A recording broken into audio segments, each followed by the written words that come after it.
নমস্কার বন্ধুরা, অনিফার্স world YouTube চ্যানেলে আপনাদেরকে স্বাগত। 2022 সাল থেকে দীর্ঘ সময় অতিক্রান্ত হয়ে অবশেষে 2025-এ ডিএ মামলাটির ফাইনাল হিয়ারিং কিন্তু সমাপ্ত হয়েছে।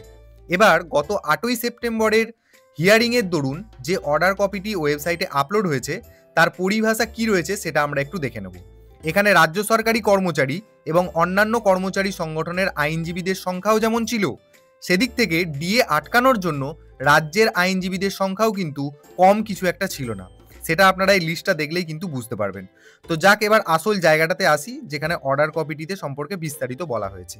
প্রথমেই এখানে 1 নম্বর পয়েন্টটিতে যেটা বলা হচ্ছে যে গত 8ই সেপ্টেম্বর হিয়ারিংয়ে রাজ্যের তরফ থেকে কপিল সিব্বল, অভিষেক মনু সিংভি, শ্যাম দিওয়ান, কল্যাণ ব্যানার্জি, মিসেস মহিমা ইত্যাদিদের বক্তব্য কোর্ট শুনেছে।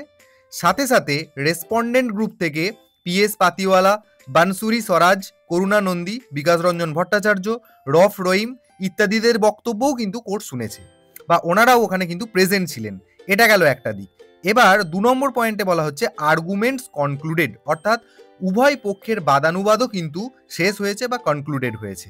3 নম্বর পয়েন্টে বলা হচ্ছে রিজার্ভ ফর জাজমেন্ট, অর্থাৎ জাজমেন্ট কিন্তু রিজার্ভ রাখা হয়েছে।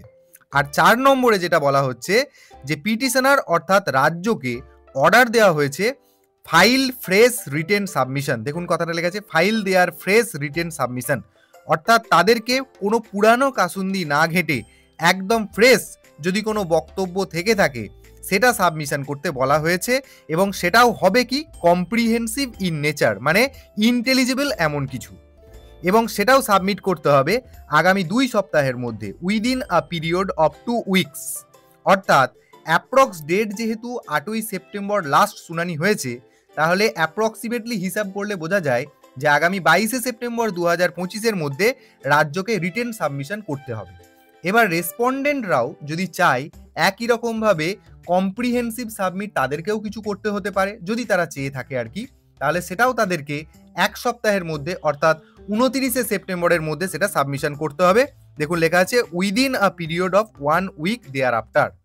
এবার এই 29শে সেপ্টেম্বর থেকে 4ঠা অক্টোবর এই সময়টা আমাদের পশ্চিমবঙ্গেও দুর্গাপুজো রয়েছে, এবং বাইরের রাজ্যগুলিতেও কিন্তু দশেরা পালন বা অন্যান্য গান্ধীজির জন্মদিন ইত্যাদি বিভিন্ন উৎসব রয়েছে।